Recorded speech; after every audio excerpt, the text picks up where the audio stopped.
co-auteur du livre avec Nicolas Beau, Le vilain petit Qatar, cet ami qui nous veut du mal. Alors, bienvenue à vous, Jacques-Marie Bourget. Bienvenue, merci. Journaliste de légende. Hein. Oh, allons. J'ai l'impression d'être mort. Alors, vous avez écrit cet ouvrage avec Nicolas Beau. Alors, c'est pas du tout un ouvrage géographique. Non. C'est pas du tout une éloge du Qatar. Non. Parce que jusqu'à présent, on n'a eu que des ouvrages plus ou moins géographiques sur le Qatar. Alors, vous rappelez que la raison d'être de cet ouvrage est de révéler un scandale d'État, mais un scandale d'État qui dure. Oui. Quel est ce scandale exactement? Ce scandale d'État, c'est que la réalité du Qatar, c'est que c'est une dictature. Les gens disent une dictature douce ou une dictature molle, mais une dictature n'est jamais ni douce ni molle. C'est tout simplement une dictature oubliée. C'est-à-dire que c'est une dictature qui est dans un coin, mais personne ne veut s'y intéresser. C'est-à-dire qu'on sait que c'est une dictature, mais comme ils ont de l'argent, comme ils sont dans le showbiz, enfin dans le show-off, le bling-bling, qui distribuent des subsides à droite et à gauche, c'est le cas de le dire, et partout, on oublie la dictature et on prend le... Dictature qui pratique la torture. Absolument, oui. Mais ça, y a aucun... C'est une vraie dictature. 136e... État au rang des démocraties dans le monde sur 157 après la Bélarus, c'est vraiment l'horreur. C'est-à-dire c'est un pays sans loi. Il y a une constitution qui est pas appliquée. Les lois, c'est le désir de l'émir. Les prisons ne sont pas bondées. C'est pas la Corée du Nord. C'est pas la Corée du Nord, et encore la Corée du Nord, on ne connaît pas l'état des prisons. Mais enfin, je veux dire, il y a des gens qui sont bloqués là-bas depuis, un Français qui est bloqué là-bas depuis 5 ans. Il y a un footballeur marocain l'autre jour qui a donné une interview au Monde, comment j'étais un esclave à Doha. Il y a un footballeur français qui était naturalisé pour 1 mois, puis après jeté comme une vieille écorce d'orange. La réalité de ce pays, d'abord c'est pas un pays, c'est une famille, c'est un clan familial qui règne sur une énorme bonbonne de gaz. Hein. Vous parlez d'une ancienne islamo-commerciale. Oui, bien sûr. C'est-à-dire que il y a deux vecteurs à la politique, à la stratégie du Qatar. C'est une volonté fondamentaliste, religieuse, prosélyte, wahhabite, c'est clair, c'est vraiment un vrai... l'émir qui à une époque était assez sensible à la modernité, au nasserisme, au bassisme et tout ce qu'on veut, a viré il y a une dizaine d'années, ou 7 ou 8 ans, peut-être un peu moins, à wahhabisme pur. Il a fait construire la mosquée Wahhab à Doha, qui est la seule de la région, et c'est devenu un prosélyte intégral. L'autre vecteur, c'est l'argent, comme ils en ont beaucoup. Alors il y a beaucoup d'effets d'annonce, hein, parce que si on additionnait sur un papier tous les milliards promis, ça ferait les lingots d'or, ça serait 4 fois la Tour Eiffel. Mais donc il y a beaucoup de promesses, pas beaucoup sont tenues. Mais néanmoins, on donne de l'argent aux personnes stratégiques, aux gens qui comptent, aux dossiers qui vont bien, etc. Alors, sur l'émir, donc sa seconde épouse, la Cheikha Moza, vous affirmez qu'elle est l'idiote utile de cette politique prétendument ouverte. Oui, c'est-à-dire que les idiots utiles, c'était à l'époque du triomphe des partis communistes, l'URSS, etc. Donc il y avait un certain nombre de personnages qui étaient en général des intellectuels, des artistes, qui n'étaient pas membres du parti, mais qui accompagnaient le parti, et on les appelait les idiots utiles parce qu'ils servaient un peu de caution.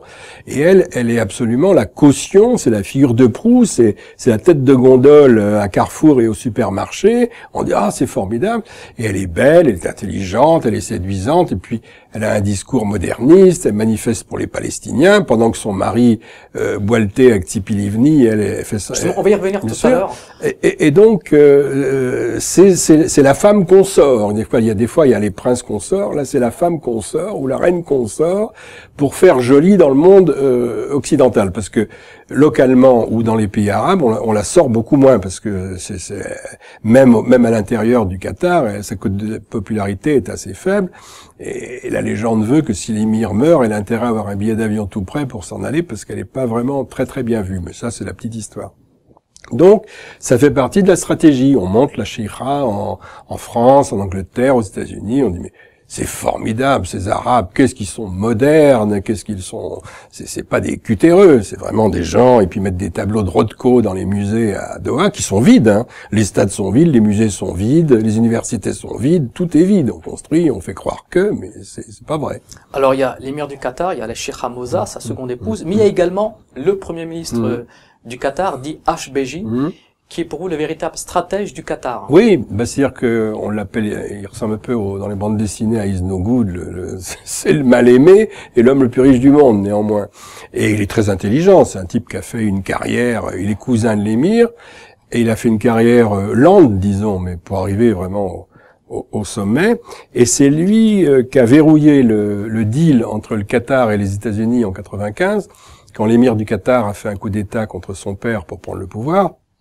C'est HBJ qui était l'interlocuteur avec Washington et qui a certifié que le pacte de 1995. Oui, que le pacte serait appliqué. Et le pacte, c'est quoi? C'est reconnaissance d'Israël, bonne relation avec Israël, servir de laboratoire dans le monde arabe pour être exemplaire, etc. Puis surtout lien indéfectible avec les États-Unis. Oui, vous affirmez à ce sujet, au sujet du premier ministre du Qatar, le fameux HBJ, qu'il entretient des relations très étroites avec les élus israéliens.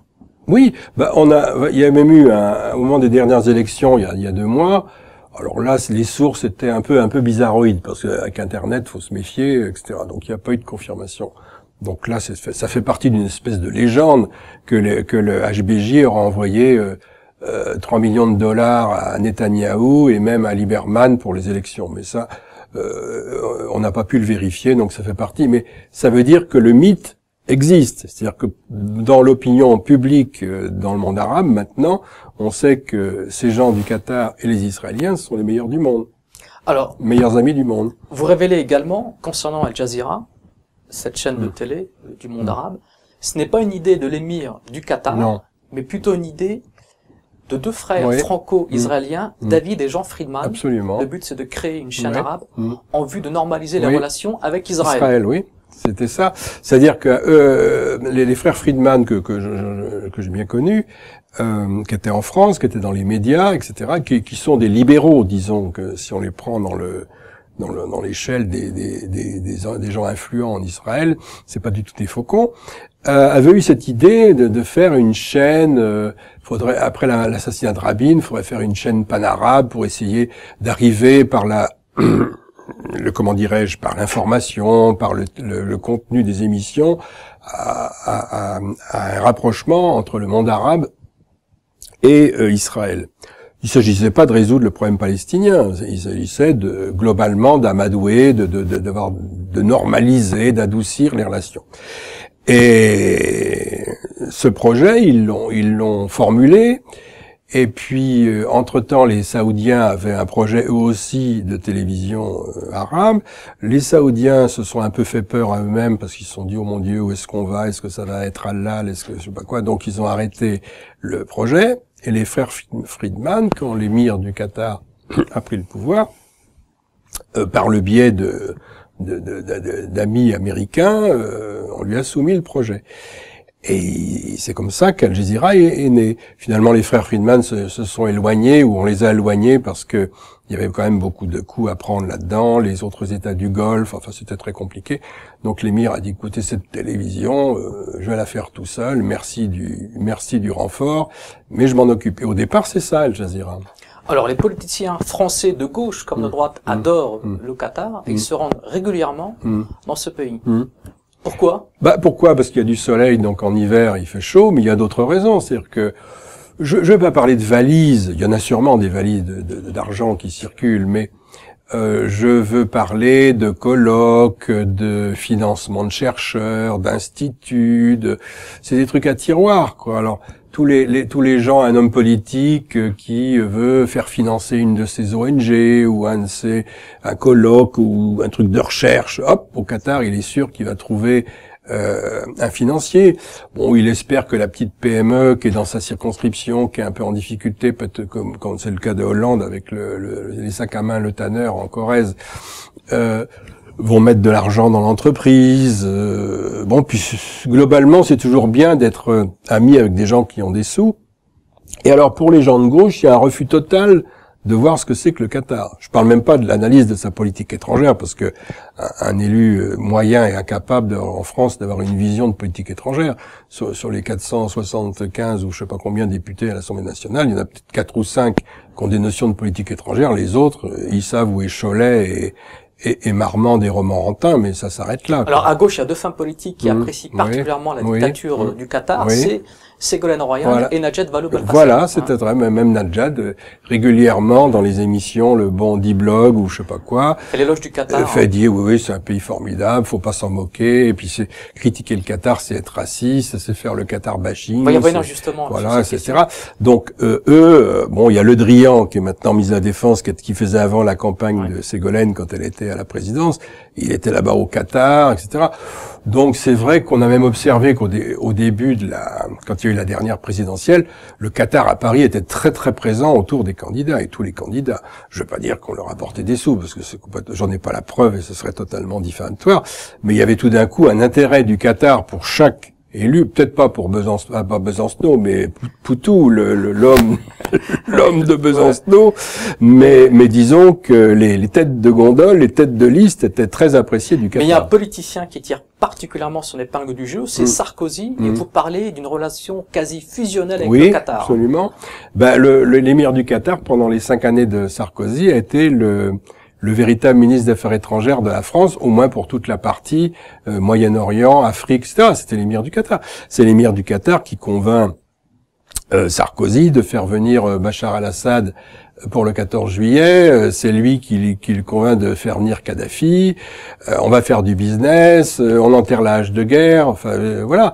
Et pour Sarkozy, c'est une dualité. C'est-à-dire que c'est la poule aux œufs d'or, parce que en étant l'ami du Qatar, on va tomber sur des tas d'or à droite et à gauche, plutôt à droite qu'à gauche.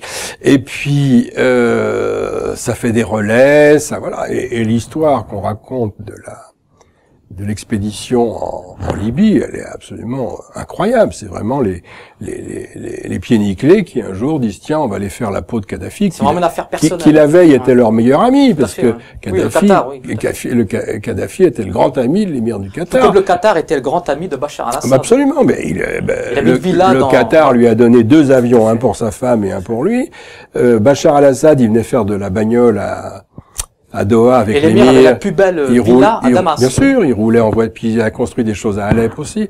Il roulait en voiture, il mangeait des mezzés, il trouvait que la vie était formidable et l'avenir radieux, quoi. Donc, tout d'un coup, ça a basculé parce que l'expérience a marché sur la Tunisie. C'est-à-dire que le Qatar finance tous les blogueurs, Facebookers, il y a des universités, il y a des écoles. Ça a commencé avec je veux pas être trop long, mais ça a commencé avec l'Ukraine et la Géorgie, ce qu'on appelle les révolutions orange. Là, il y a des chercheurs américains, il y a un type qui à Belgrade aussi qui ont monté un institut, et cet institut étudie comment faire des révolutions, entre guillemets, c'est pas des révolutions laïques, rouges, machin, non, c'est des révolutions libérales, sans effusion de sang et sans armée. Alors on réunit des mômes, on les forme à Internet, des hackers, enfin des types très très bien organisés. Puis quand ça va mal, et ça va mal, la Tunisie de Ben Ali, ça allait mal, et des Moubarak, voilà, il y a un contexte social. Donc le contexte est pas bon, on commence à manifester, on envoie les blogueurs, filmeurs et tout le truc dans la rue.